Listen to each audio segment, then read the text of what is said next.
Let's look at the very basics of Excel. Excel is a spreadsheeting program. You enter your data in a big table of rows and columns. Some people use Excel to manipulate numbers, whereas others use Excel to manipulate lists. Firstly, we're going to look at some basic arithmetic and then some basic formatting. And finally, we'll look at some of Excel's simple functions. Let's get started. From your Windows screen, click on Excel to open up the program.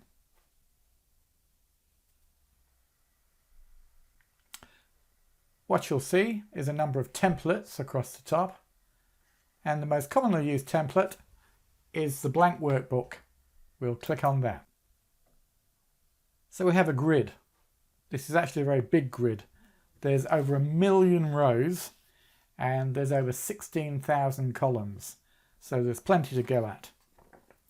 Each of these bricks that you see is called a cell. So if I click on this brick, that's cell C4. That's called a cell reference. And up here in the name box, we can see that we're on cell C4.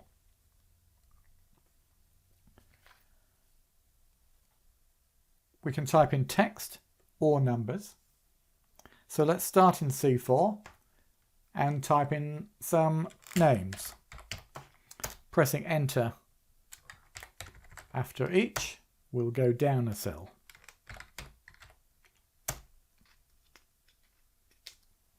Now let's enter some numbers.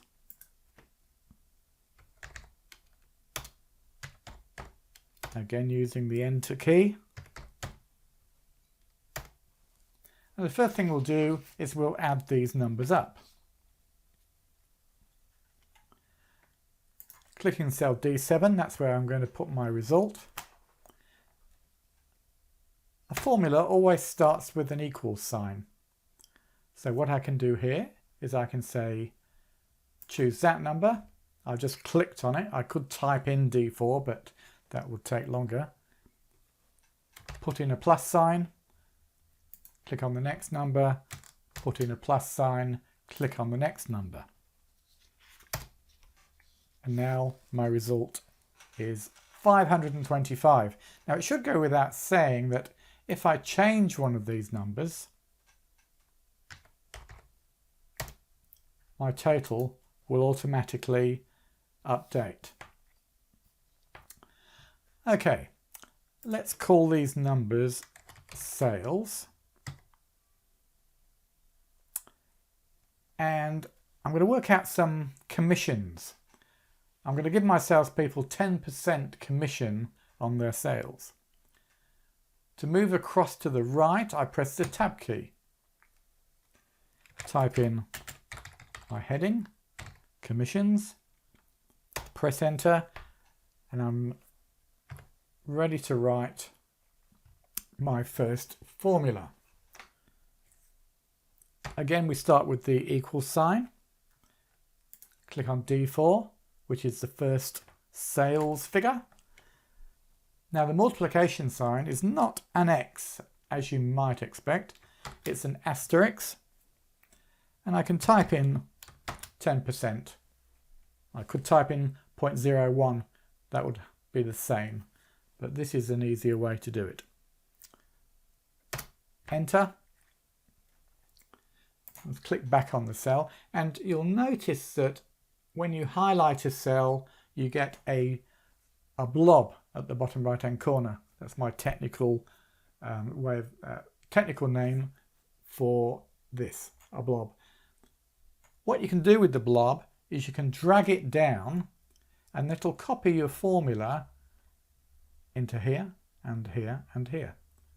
Click, drag.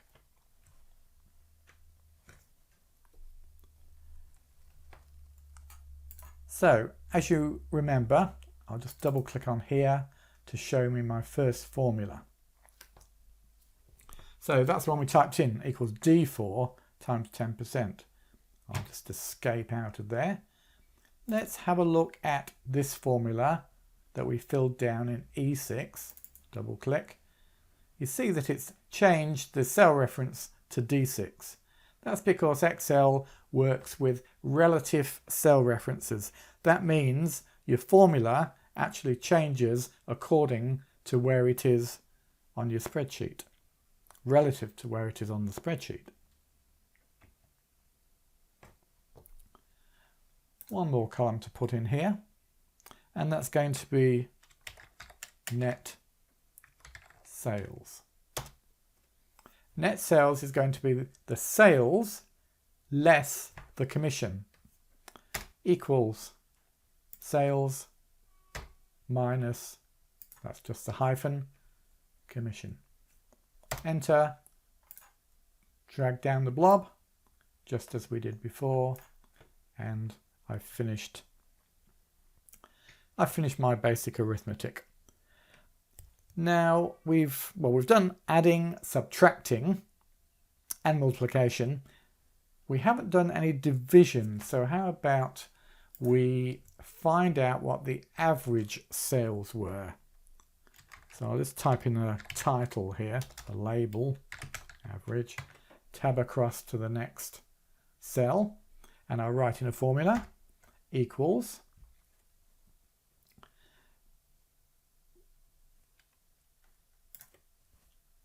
cell D7, which is the total, divided by the number of people I have, which is 3.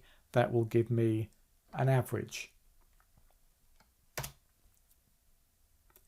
That looks about right. The average sales is 158.33 reoccurring. Now, I'm going to delete these because we're going to do that calculation in a better way a bit later on. So now we've got our basic arithmetic in place. Now let's make our spreadsheets look a bit better. This is what our spreadsheet looks like now. We want to make it look like this.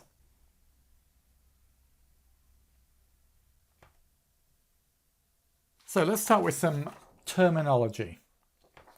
So along the top here, these are called tabs. Home tab, insert tab, page layout tab, etc. And you'll notice that when I change a tab, I have a whole different group of commands on my ribbon. So this is called a ribbon. On the ribbon, I've got a number of groups. Clipboard is a group, font is a group, alignment is a group. Some of these groups have little symbols at the bottom right hand corner, and that's called a dialog box launcher. So if I click on that, I get even more commands, even more tabs. There's hundreds and thousands of commands in Excel. Luckily, we don't need to know them all. So we've got tabs, we've got the ribbon, we've got groups and commands and dialog box launchers. So we're now ready to spruce up our spreadsheet. When you're applying formatting, there's always 2 steps. The first one is to select the cells that you want to format, because Excel isn't a mind reader. That's the next version. So the first step is to select the cells you want to format, and then the second step is to choose the appropriate command from the ribbon. For example, if we want to make our headings bold, we would select our headings. Easiest way to select the heading is by click dragging. So I started at D3 and I dragged across while holding my mouse button down.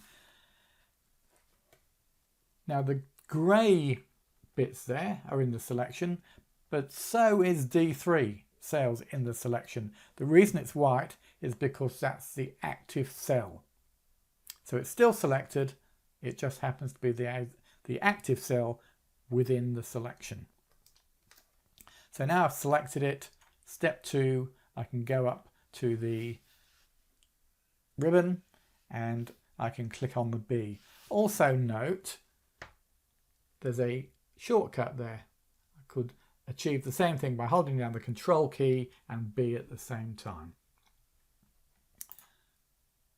Our headings are now bold.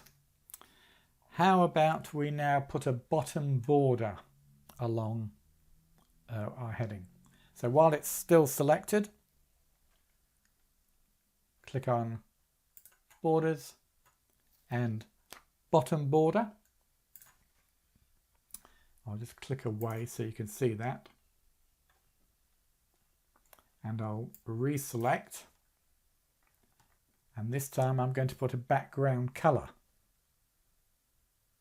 behind the heading. So fill colour. How about we make it green? Happy with that. Now I'm going to put a specky border along on these totals at the bottom. So step 1, highlight. Step 2, border. Specky border. How about a top and double bottom border? It's what all the accountants use. Click away so you can see it's beginning to look quite good. What else shall we do? Let's fill that as well with a slightly darker shade of green. Great. What I'll also do is these numbers, some of them have got decimal places and others don't. So given that they're dollars, what we might do is give them 2 decimal places. So I'll highlight all my numbers, select all my numbers. Actually, let me show you a different way. So I can drag across and down, which is I just did without thinking. Another way of doing it is by clicking on the first value, holding down the Shift key, and then clicking at the bottom right hand value. And then everything in between gets selected. So if I go up to my ribbon and I'm going to click on Increase Decimal. And now all the numbers are consistent. They've got 2 decimal places. One more thing to do. The column width. I'm going to highlight the columns. And I'll do that in a similar manner to highlighting cells. I actually click in the column label D, click and drag across, and then any of these borders, you'll see that my cursor changes, and then I can click and drag, and now, or maybe a bit more, do you think? There you go. Okay, that's looking a lot better. Earlier, we did some basic arithmetic where we wrote our own formulas. Now let's try some of Excel's built-in formulas. These are called functions. Functions save you a lot of time. Let's look at a couple of simple ones. So first of all, I'm going to delete my formulas that I wrote earlier. And I'm going to use a function. That's a built-in formula. There's a function called sum, which will sum a bunch of numbers, as you'd probably expect. When you're writing or using an Excel function, you still need the equals key to start off with. And we type in equals sum. Now, there's a whole load of different functions beginning with sum, and what I can do is choose the one I want, which is actually at the top in this case, by double clicking on it, or an even quicker way, because it is at the top, if I just hit my tab key, it'll put my bracket in for me. Every function has a number of arguments, so they're the things within the bracket. So it's telling me here what arguments it wants. Basically, it wants the numbers I want to sum separated by commas. Number 1, comma, number 2, comma, etc. So the first number I want to sum is D4. Click on that, put in a comma. Second number is D5. And the third number is D6. $475. So that's the same result as before. That's promising. Now that's actually not a very good way of doing it, because if, say, I insert a salesperson between rows 4 and 5, between Martin and Andrew, for example, that salesperson wouldn't be included. So we have a better way of doing it. Escape. Hit the delete key to get rid of my formula, and I'm still going to use the sum formula, but I'm going to do it a little bit differently. Equals sum, tab to open my bracket, and this time I'll click on D4, keep holding down my mouse button and drag. So I've dragged the range that I want. So now my formula says sum D4 through to D6. That's D4 and D6 and anything in between. You could have written it out, D4 colon D6, but most of the time much easier to click and drag.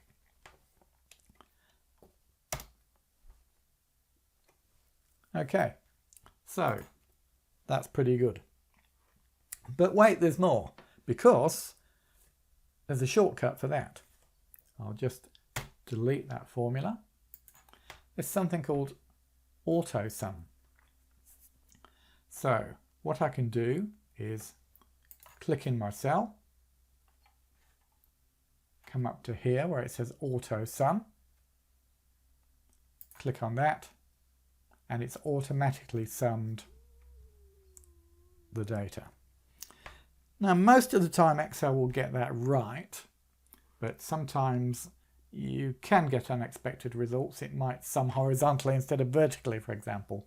So another way of using the function to make sure you get it right is by first highlighting the numbers, selecting them, and then going to auto sum.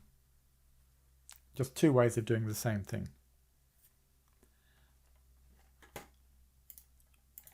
Note that auto sum, the only thing it does is actually write the sum function for you. So I'm going to fill across this time. I'm going to drag my blob and click drag it across. So same results, but we've used Excel's functions rather than just use plus signs writing our own formula. All right, almost done. But let's add in a couple of extra functions. How about average? So remember last time we used the divide sign to do an average. We just took the total divided by 3.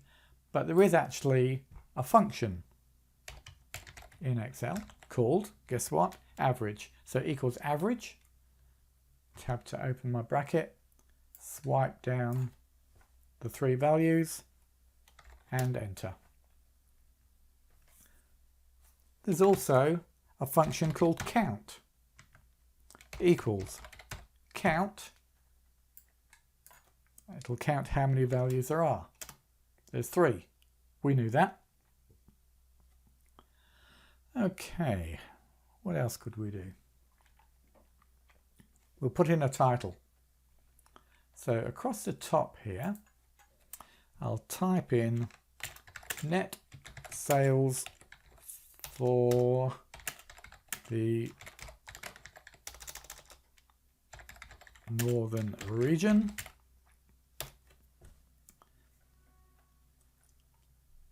There's something that a lot of people use to center that heading across the table.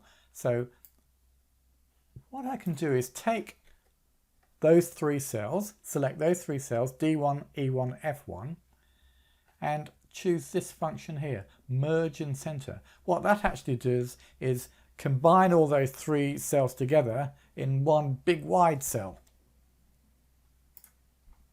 like that. And I guess we should make that bold, and we should put a background on. We'll keep with the green theme. How about that? That's our first spreadsheet all finished. I guess I should save it. File, save as, and browse to my documents folder, and Bob's your uncle.